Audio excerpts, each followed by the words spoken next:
Hello, everyone. Welcome to our next session with Arcadia, Livia Chukwudifu, Kidogo Kennedy, and Jeff Suarez-Grant.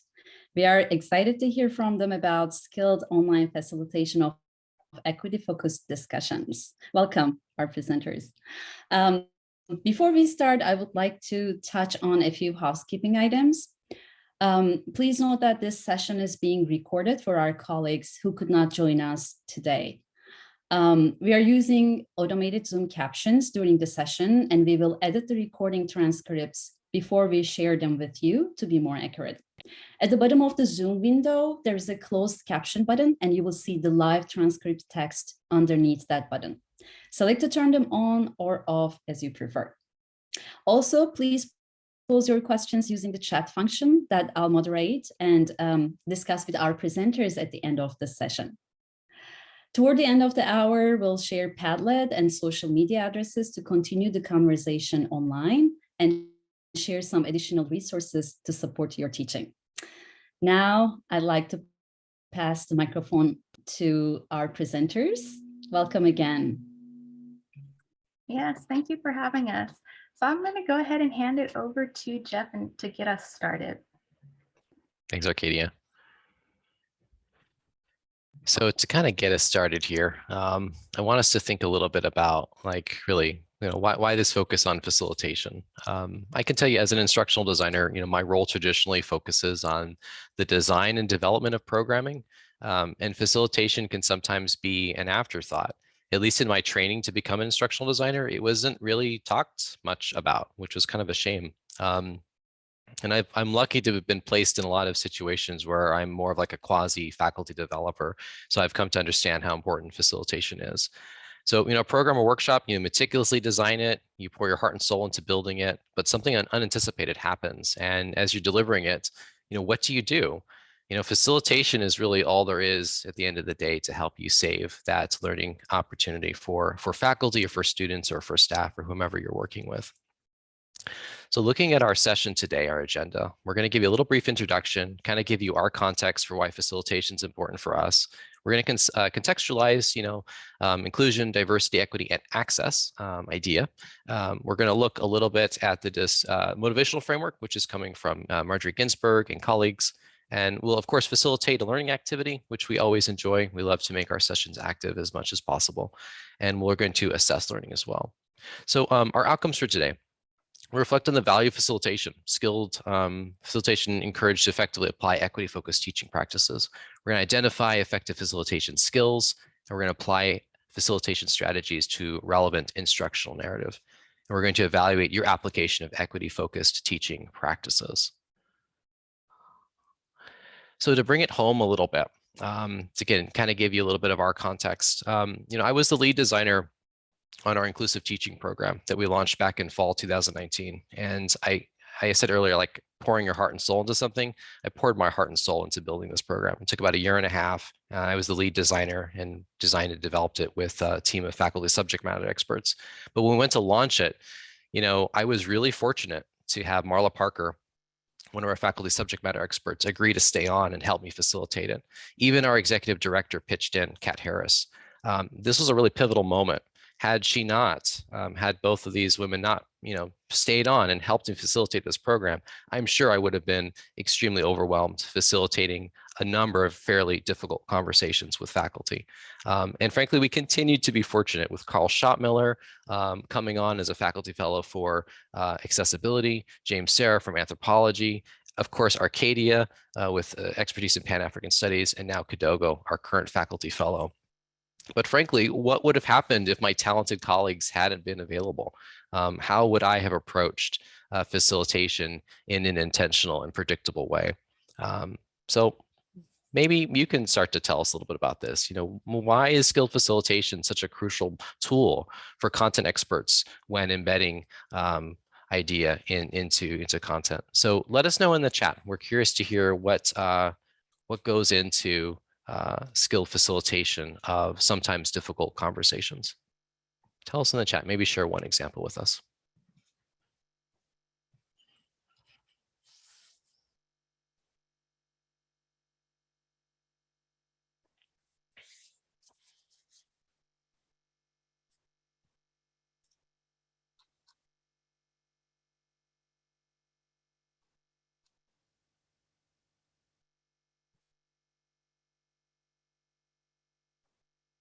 Thanks, Primrose. Establishing trust.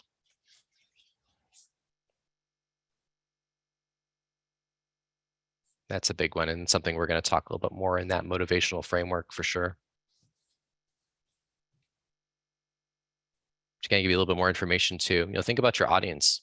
Be thinking about, is your audience primarily faculty, perhaps other staff members, other instructional designers? I find myself doing sessions a little bit nowadays for common interest groups of instructional designers, other staff members, faculty.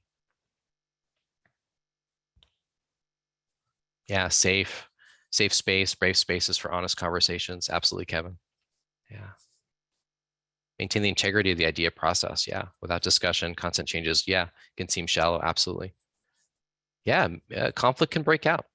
We've certainly seen this in faculty development program we've offered. Absolutely. All right, Arcadia, I think I'm going to turn it over to you. Nice. Thank you all for sharing. These are great examples. To kind of continue on with that, we'd like to also hear from you. What techniques have you intuitively leveraged when facilitating equity-focused discussions? So what felt natural? What was something that you felt like you can quickly pull out of your toolkit? We'd love to hear some of those examples from you all.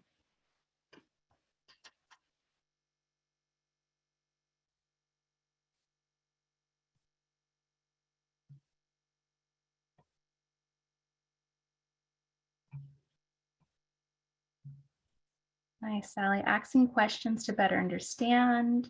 Sharon says posing questions rather than answers. Sometimes, yes, that is really helpful and the key in some situations. Listening to hear and not respond, pivotal. Nice examples. And all of your examples really kind of help problem solve, help de-escalate, and can sometimes help make meaning, right? Let's see. Ask students. So thinking of students, ask students to simply tell what brings them joy. They could write, record audio, or record a video response, adding pictures, sharing from places where everyone wanting students to succeed or wanting to create equitable learning experiences from Kevin. Data, great examples, great examples. Thank you all for sharing. This is wonderful.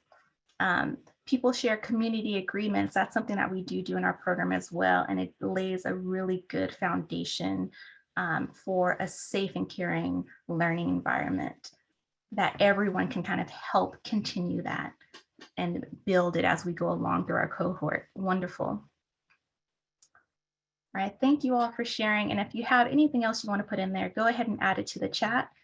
I want to talk a bit about what skilled facilitation is. And it's important to highlight that it's a skill. It's not something that's intuitive, right? It's learned and it's practiced. Even as an expert, you're still always kind of learning and practicing as you go along. Some important strategies here that can really help you shape the learning environment and create positive influence in the learning process are things like advanced preparedness and organization. Jeff talked a little bit about that and kind of building and designing the structure that you can lean into that. Things like time management, since this work is it can be so intense, right? There's a lot of moving parts. There's a lot to manage. There's a lot of emotional demand sometimes when we're thinking about DEI or equity-focused discussions. So really having that safe learning environment, having learners reflect on what they're doing, like tapping into that metacognition and keeping it learner-centered. Really kind of having personal check-ins and building relationships as you problem solve and make connections, right? It's a process. So thinking about facilitating for the first time or maybe in challenging settings, it can be a bit challenging, but that's okay because we do have that practice. And as some of you mentioned in the chat before, what do you do in moments when you don't know, right? Like redirecting the questions and affirming that the query is important, that you don't want to just skip over it or throw it away, right? You care and that you want to follow up.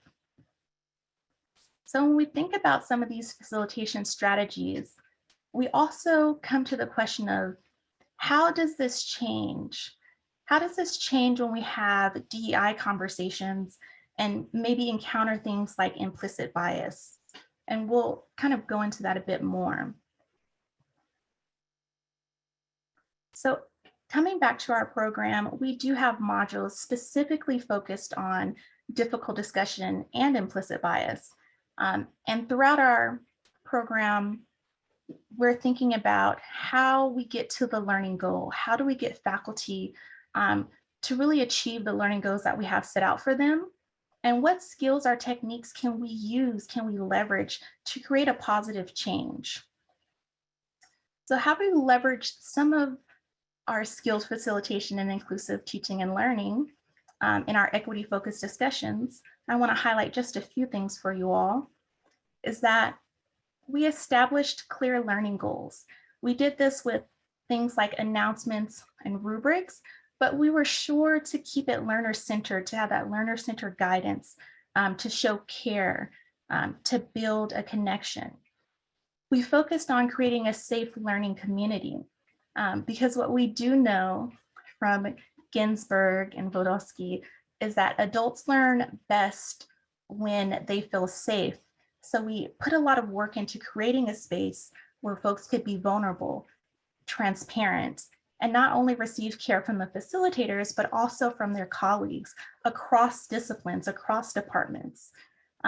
We know that adult learners learn best when they can actively test what they're learning. And they did this through discussions, but also we encourage them to apply these practices in their classrooms as they're going along in the cohort. So that really comes to being able to integrate that new learning into their lives, into their work, into their communities. So not just applying it in their classrooms, but also maybe bringing it back to their department conversations, right, which can be pivotal. We strive to make it meaningful, personalized, and cultivated connections through regular feedback, and found ways and examples to kind of bridge that disciplinary knowledge with inclusive teaching practices. We made it practical. We showed the relevance and helped them balance those new skills with their existing capacities. So you may be thinking, why is all this important? Maybe you know why already, but it's important because it encouraged learners towards successful completion, right? When times got difficult, or maybe they felt stuck or they wanted to stop. And we also kind of encourage that learner orientation so that folks were receptive to new practices, to new learning, and thought about changing and adjusting their approach. So if these type of facilitation techniques are the baseline, if they're at the foundation of what we do, then this brings us back to that question of, do we need more when it comes to equity-focused discussions? And if you're like us, you're thinking, yes, right? And so we're going to dive a bit more into that. But before we get into the more, I'll hand it over to Kidogo so we can inquire again about some of your own experiences. Wonderful. Thank you so much, Arcadia. Well, I really love these questions that we have peppered throughout our presentation, because it really goes to support something you all have already asserted, which is that questions can be vital when it comes to skilled facilitation. So my next question for you all is, do you integrate skilled facilitation and motivation to achieve equity-centered learning objectives? And let's, as you think about your answer, know that our equity-centered learning objectives may not necessarily be our content learning objectives. I also want us to think about the fact that motivation and inspiration sometimes can get confused. We're talking about motivation, which is any process or behavior that can only be sustained by goal-directed behavior. And inspiration motivation is basically this process of being mentally stimulated or feeling energized to do something. So I want you all to think about motivation or goal-directed behavior, skilled facilitation, and your equity-centered objectives like inclusion. How do you integrate these three? Anyone? I'd love it if you can post your responses to that in the chat. And if anyone would like to share, I'd even take a brief statement.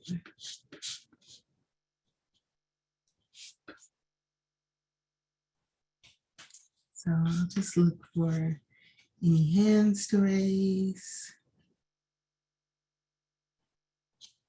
and wait for your reflections to appear in the chat. How do you integrate skilled facilitation?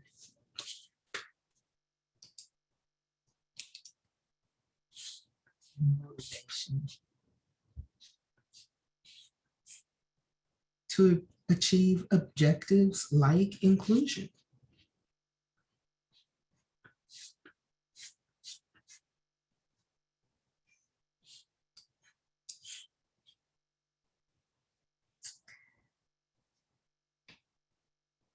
How are you creating an environment to engage your students in equity-based practices?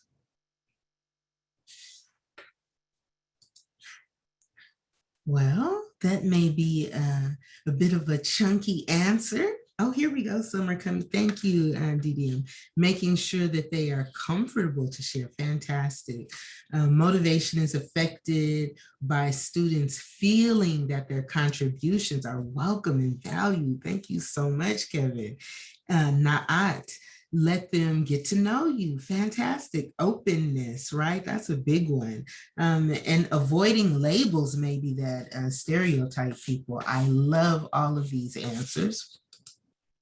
And they're really important if we begin to think about the motivational framework that Laudinsky and Ginsberg created in 1995. And this is a really important motivational framework. It's really a meta framework for instructional design, or a way for us to think about how we are going to actually instruct our students. So Eddie, as I've come to call this framework, really encompasses one, that we are establishing inclusion just as the minimum of what we want to do in our classrooms, in our teaching engagements, in order to support our students' growth. We are also looking to assist our students develop a positive attitude. And with adult learners, this can be particularly important because, interestingly enough, learning is something that can be resisted. You don't have to learn if you don't want to. And so thinking about learning as both a process, right, and also a product really pushes us to engender this idea that a positive attitude or willingness to engage the learning endeavor becomes so important. We also know that Eddie tells us to enhance the meaning or affirm a learner's perspective. And as some of you have already pointed out, how important it is to let our students know that what they've said is valued, right? That they're on the right track, right? That you can see those wheels kind of clicking in their cognition. And then finally, to engender competence. Now, what I've done here is to take the Eddie and combine the Eddie with facilitation skills to really create an environment that is rich, and palpable, that allows adult learners to really grapple and grow in their learning. let me direct you all to Peralta Protocol. We've created a document. And if you can look at that document a bit now, I think maybe Jeff has just placed it in the chat. You can go ahead and click on that document, and you'll see that while there is this motivational framework, right, that you're also seeking to place your facilitation strategies inside of that learning framework. So this is a glass, right? This glass actually contains water, but this glass can also be eddy, right? In this instance, the water can be our skilled facilitation strategies, right? And so we're looking at eddy as a container of sorts, and we're looking at our learning strategies as the water, right? If you look down where I have created this combination, you'll see that there's some questions, and we've already noted that questions are very important. If we fall back on learning theory and look at Vygotsky and his sociocultural learning theory, we will know that questions are a primary tool used for effective and engaging instruction. They're very, very helpful in this way. And so in each of these areas of establishing inclusion, developing positive attitude, enhancing meaning, there are some key questions that Laudowski and Ginsburg have indicated might really help us to hone in on some of these this motivational factors which establish inclusion. So you can see here that one of the things we want to do is listen inclusively, and in order to really prompt our cognition to think about what that means, we're asking ourselves, how does a scenario, what does it mean or bring up for the speaker or the listener? What values are being highlighted from other people? And so in each of these areas, you'll see some key questions. One, if we look at this diagram, I want us to kind of really play with the first aspect of the framework is here at the bottom: establish inclusion, affirm respect and connection.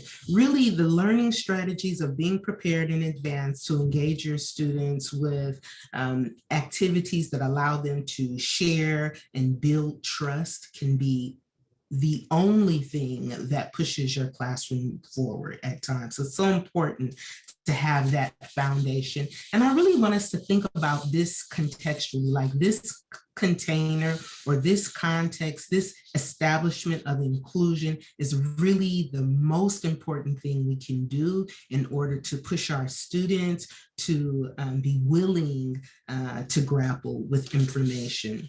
Developing a positive mindset goes along with that. You can see here there are certain strategies: creating a safe learning environment and being learner-centered, right? As Arcadia already pointed out to us, as facilitation strategies. Also moving up, we are beginning to enhance a learner's meaning. And so this pyramid works in really the same way as Maslow's hierarchy of needs. And you can see that this bottom area is really important: establishing the conclusion, which is the actual environment, and then that first step of developing positive attitude in our learner.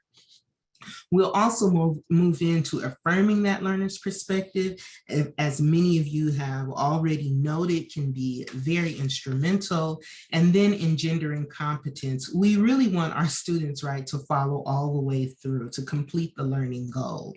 And we also want to affirm the learner's perspective. And so we're really thinking about that through activities that allow them to reflect and allow them to apply. So maybe formative assessments that allow students to apply what they have learned. Speaking of application, I'm a huge fan of Piaget, right? And Piaget tells us that play can be a primary form of learning. And I found that adult learners really love to play. So I wanted to really encourage you to join now in an opportunity to enhance and engender If you are looking at your protocol, you will see that we are moving into a problem-solving challenge for you all in order to begin practicing some of these ideas that we're introducing regarding facilitation. And so we're going to place you all into breakout rooms. In your breakout rooms, you're going to receive a scenario, a sheet of scenarios. And so for your group, you'll select one of the two. You're going to use the EDDI questions to guide your group engagement and deconstruct the scenario. And for each group, we want you to pick a facilitator, someone who will kind of keep the conversation moving and on track. And we also want you to select a recorder, observer, someone who's also participating like the facilitator, but is taking copious notes in hopes that they can kind of collect some of these ideas that they see emerging in the group.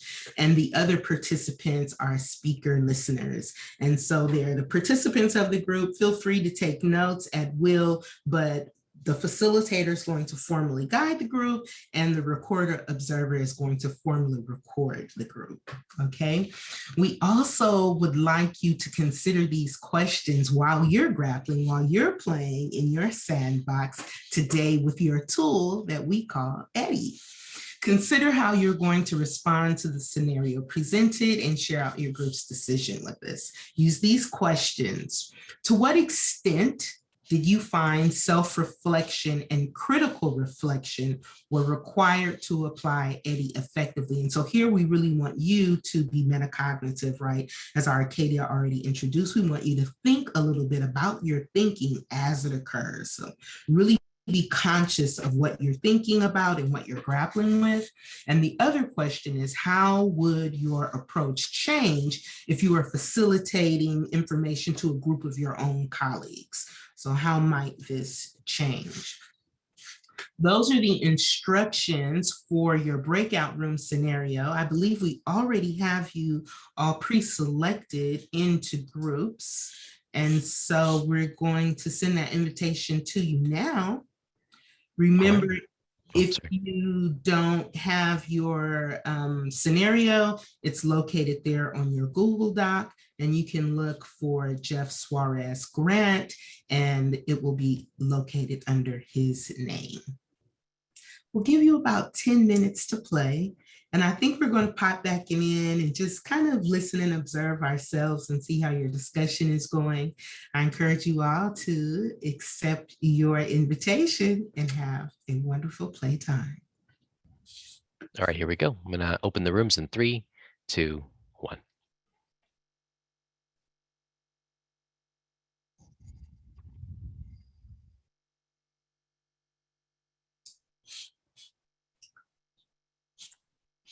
Nice, nice. Wonderful. Do we have links? Should we get invitations to bounce back into the rooms? Or we don't need them because we are co-hosts? Okay. Mm-hmm. So we can join in and out of the Do you need anything from? Do you need anything from me? Oh, no, we're fine. Thank you so much. Good. Okay. Oh, 3 rooms. some nice teams here. Maybe only one team of 2. My Sally, who's in this session, warned me about this, that as soon as you say breakout rooms, people leave the session. So I don't know. I guess people are just like tired of Zoom. I don't know. But I saw as soon as you said that, people started to leave. Oh, yeah. It's just the nature of this thing. Yeah, to be expected with Zoom sessions. But I hope they have fun. I think they will. Scenario A or B. I wonder which ones folks are going to gravitate towards. I think they're both pretty fun. I think they're both pretty good too. Yeah.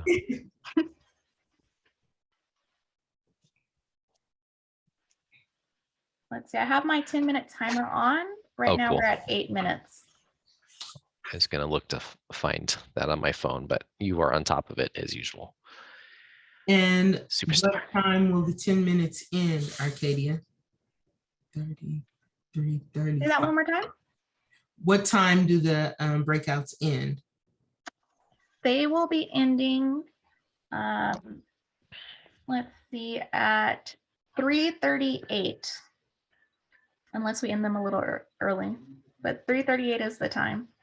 Okay, and then the session itself ends at 45? Oh yeah, it ends at 45, so we have to debrief. We have to wrap up a little sooner. Okay, do you want to end the breakout rooms a little sooner? Yes, I will do that at,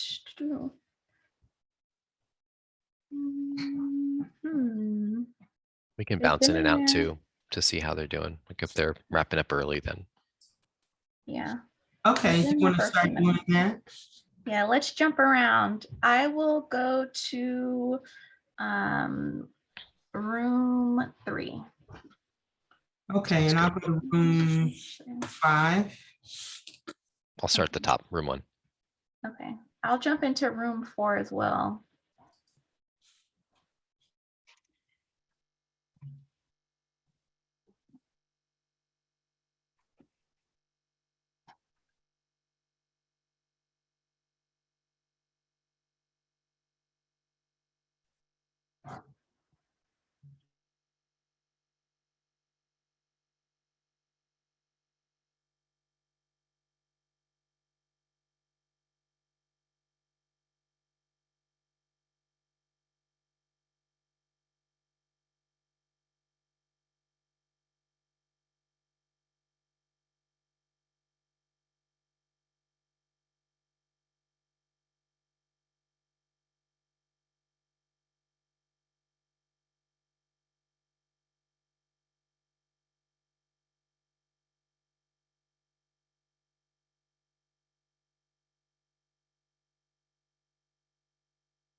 Folks are actively engaging in their discussion.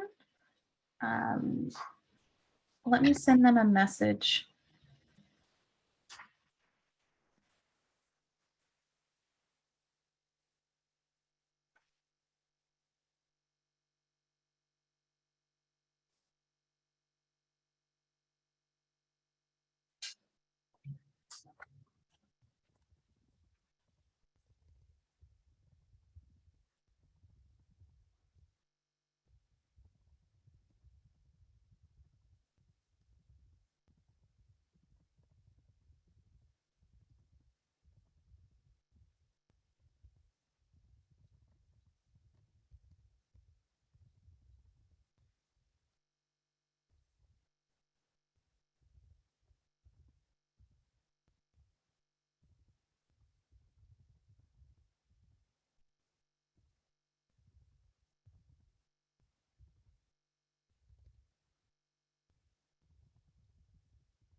Wow, super Back, wonderful. welcome back. Yeah, Yeah, such good discussions happening. Mhm. I see some folks are still kind of wrapping up their discussions, but they should be back with us shortly.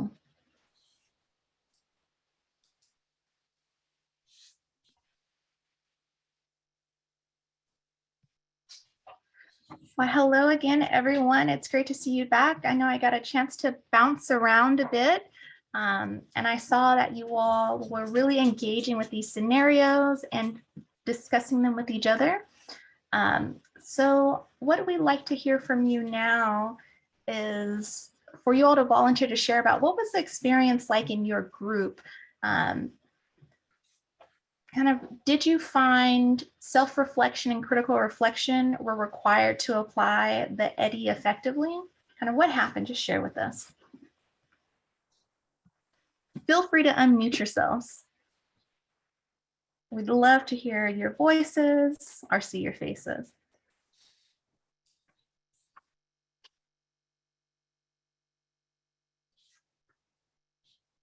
Wow, Melissa stated that it wasn't enough time. She needed more to be reflective. I love that.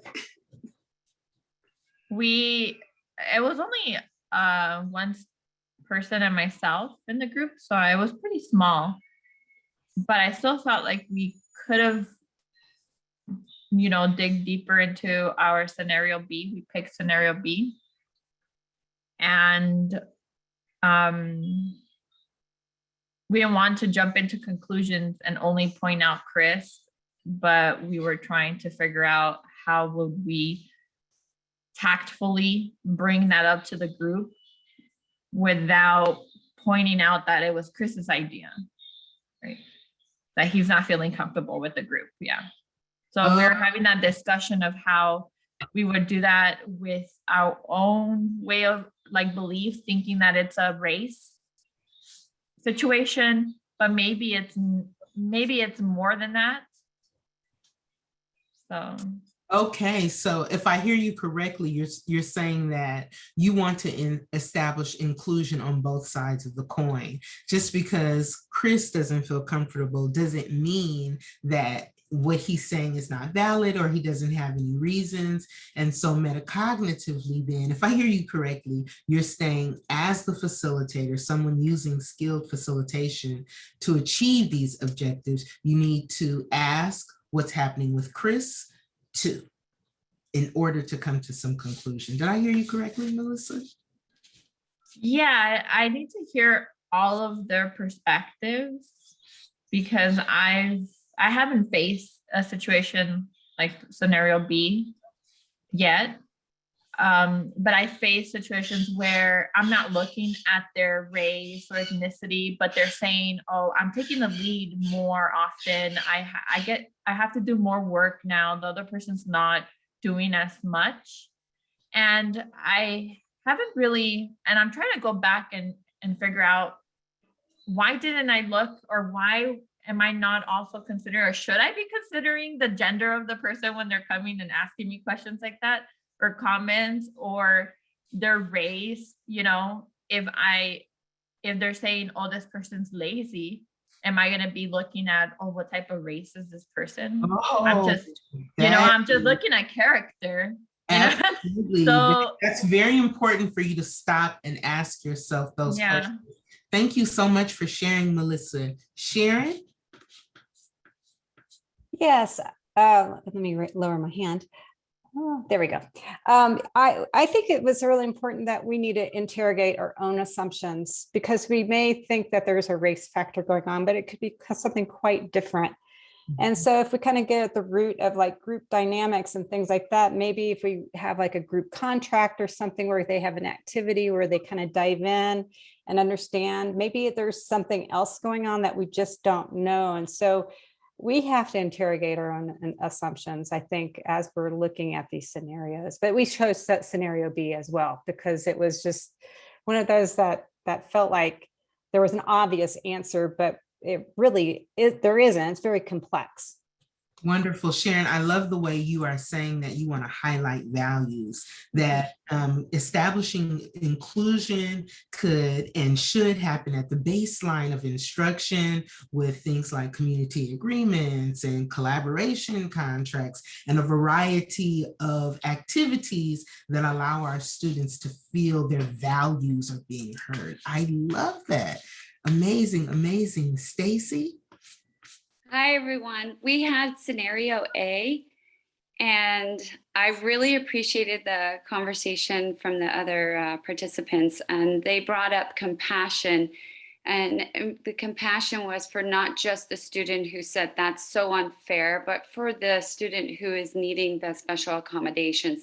And I said, could you explain that more? Because where I come from, I have a lot of anxiety and uncomfortable feelings, and I wanted to actually say anger because my father is a paraplegic, and so there was always something we had to do in order for him to be able to get into a facility or get into the restaurant and to even sit at the table. It was so I get a lot of uncomfortable feelings with it.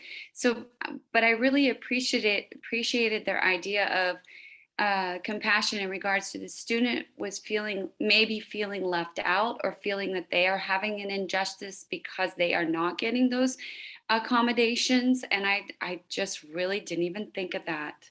Fantastic. I thought that was important. We really appreciate that reflection. And it sounds like all of you have thought reflection, self-reflection, and critical reflection is really important as it relates to applying the EDI.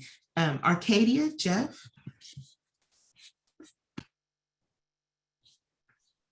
Yes, thank you. Thank you, Stacy.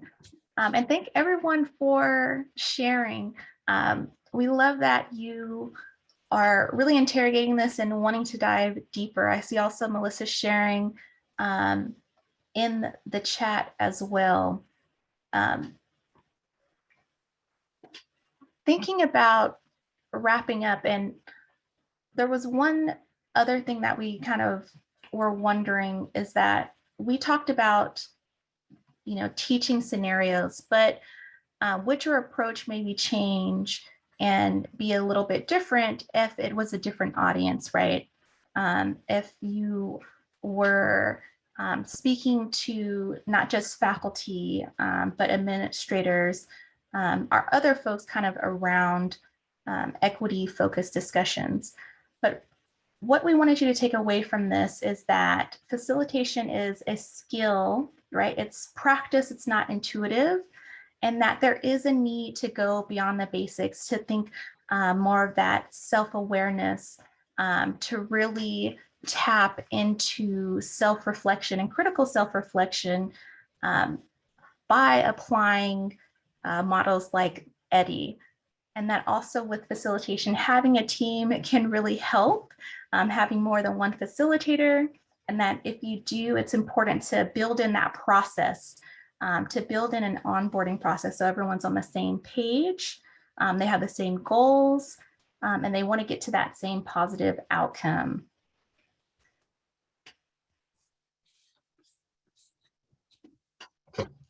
We're going to jump to Jeff. I know we just have maybe a minute or so left.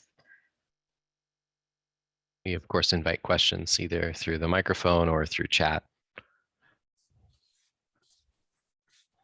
And thank you, Rose. Padlet board that you can pose your questions. I'm going to share the Padlet board as well. Thank you. Thank you. Oh, I just named it Peralta Protocol for the conference. It's not an acronym. Thank you so much for the question, Kevin. Oh, thank you, Ingrid. We love that you enjoyed the scenarios. I definitely find them helpful to kind of put yourself into that place and work through it in more of a low stakes kind of situation, right? And to be able to share that in a team setting and see different perspectives and how, folks think and react and how they would apply those same skills. And please do feel free to continue this on the Padlet. We'd love to hear any of your comments, your questions, any tips or tricks you have, even any of your facilitation go-tos. We're so happy to have you all here with us today. And thanks for sharing and thanks for joining in. Thank you so much. Thanks, y'all. Thank you very much, Arcadia, Kidogo, and Jeff. It was very inspiring to hear from you all this discussion and how to manage or facilitate equity-focused discussions. So we always encourage our faculty to integrate this type of discussions, but you made us like, okay, a little bit eye-opening discussion. How do we guide them to facilitate those discussions, right? And especially on parallel line equity rubric, sixth criterion is about bias. And whenever we have online equity training, when we come to that criterion, we always have, an engaging discussion with all our faculty about like, how should we introduce bias? How should we open up discussion? And how can we facilitate that discussion? So thank you so much. This was very important and essential to remember. Thank you so much. Thank you So for the opportunity. And I would like to invite you three to please come back again next year and do something similar or something, because this is really valuable, and your use of scenarios is really a great learning tool. It shifts from just listening to, so please come back to the conference again next year and do some more, please. Yes. Look forward to seeing you next year. Yes, we have so much fun at the Peralta conference. Jeff and I were here last year talking about diverse images and stuff. So of course, we'll be excited to come back again. Oh, thanks, Kevin. We would love to see you again. Thank you very much. And I just shared our social media accounts in the chat box. Please contact with us. And hopefully, we hope to see you again next year, but maybe hopefully before then. Maybe in 12 minutes. Yeah. Right. Yes. Our session will start at 4 p.m. and we're going to discuss leading a DEI task force with joy. It's a great time to take a break maybe until our next session. See you soon.